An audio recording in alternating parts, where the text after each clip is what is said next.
5.25 आहे तर किती घ्यायची, अर्धा इंच वाढवून घ्यायचे. 1 इंच दुमडपट्टीसाठी सोडायचं, 1 इंच दुमडपट्टी. परत काय केलंय, आपली जेवढी बाही असेल तेवढी 5, 6, 7 केवढी असेल तेवढी त्याच्यामध्ये अर्धा इंच ॲड करायचं, अर्धा इंच शिलाई मार्जिनसाठी.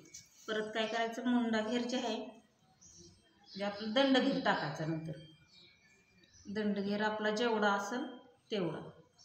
दंड घेर 7.25 आहे तर काय करायचं, 7.25 प्लस 2. प्रत्येकाला शिलाई मार्जिन जे आहे ती प्रत्येकाला काय करायची, 2 इंच कंपल्सरी ठेवायची. ही झाली 2 इंच आपलं शिलाई मार्जिन.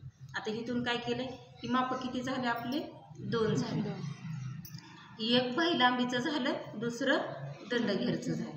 परत आता काय करायचं, इथं जे आहे बाही लांबीपासून आपली जिथं बाही लांबी आली तिथून काय करायचं, सरळ रेष ओढून घ्यायची.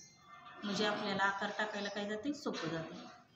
इथून उतरती बाजू जी आहे आपली, उतरती बाजू किती घ्यायची, ब्लाऊजनुसार प्रत्येकाच्या ब्लाऊजची. आता ही उतरती बाजू जी आहे, जशी बाही लांबी कमी जास्त होती तशीच ही उतरती बाजू पण काय होते आपली, कमी जास्त होती. प्रत्येकाची वेगवेगळी येते. मग काय करायचे, आपल्याला मोजून घ्यायची.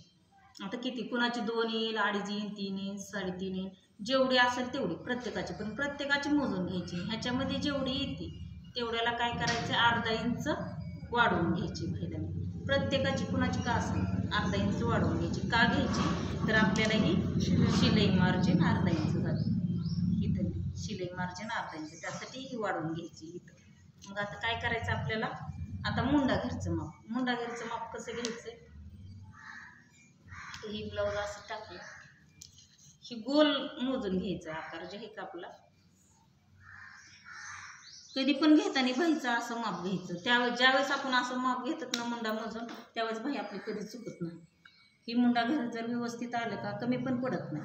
आणि असं गोल जसं आहे तसं आपला आकार मोजून घ्यायचा बाहीचा. ब्लाऊजला पेपर कटिंग केलं त्याचं मोजायचं असतं. ब्लाऊज आलं का, ही 9.5चा त्याचं पहिलं अंदाजे टाकलं होतं, कमी होतं. आता ही 9.5चा आहे तर ही 9.5 आपल्याला, इकडचं 9.5 आणि ही कुठे यायला पाहिजे, ही 9.5 ही आली, ही 9.5 आणि इकडचे आपली शिलाई मार्जिन जे आहे ते काय आले पाहिजे, दोन्ही बरोबर आले पाहिजे.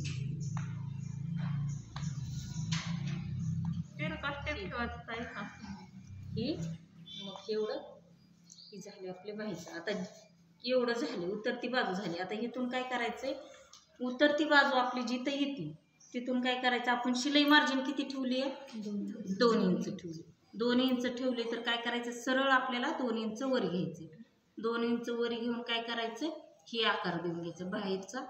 जसं आपलं गोल आकार, जसं की ती माशाचा आकार असते का तसा, थोडक्यात तसं येतं. आणि आतला आकार देताना काय करायचं, आपल्याला 1.25 माप घ्यायचं. 1.25 घेऊन काय करायचं, नंतर ही आतला आकार द्यायचं. ज्यावेळेस आपलं 1.25 माप येईन आतलं त्यावेळेसच आपला आकार येते. ही बरोबर बसते. ही 1.25 अंतर जर बरोबर आलं नाही तर त्यावेळेस म्हणायचं फुगा तर येते. कमी जर झालं ही अंतर तर त्यावेळेस काय होते, ब्लाऊज ओढते. आणि जास्त जर झालं तर काय होते, फुगे येते, चुन्या येतात का, ती चुन्या ह्याच कारणामुळे येते. त्याच्यामुळं बाहीचं माप परफेक्ट आलंच पाहिजे तरच बाही आहे, नाही तर नाही म्हणायचं. ही 2 इंच जेवढं शिलाई मार्जिन घेतली तेवढे घ्यायचं.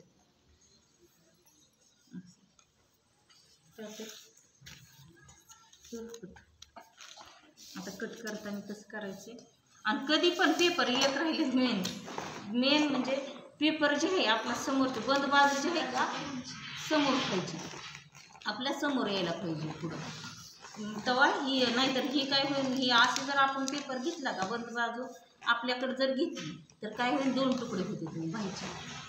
म्हणून काय करायचे, ही बंद बाजू जी असते तर आपल्याकडे नाही घ्यायची, ही बंद बाजू जी आहे ती समोर टाकायची. त्यावेळेस आपलं बाहीचं मग बरोबर येतं.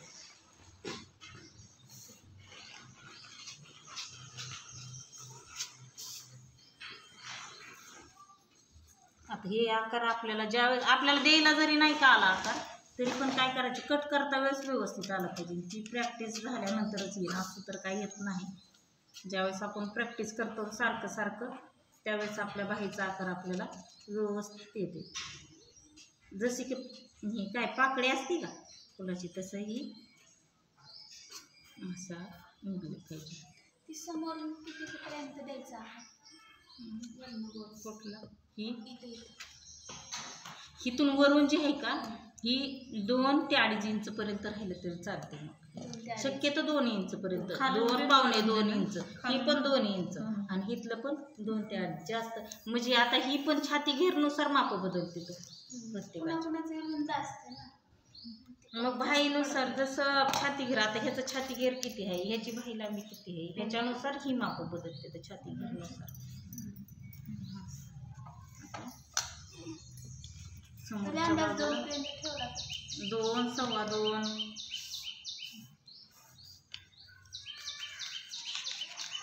अशी बाई तयार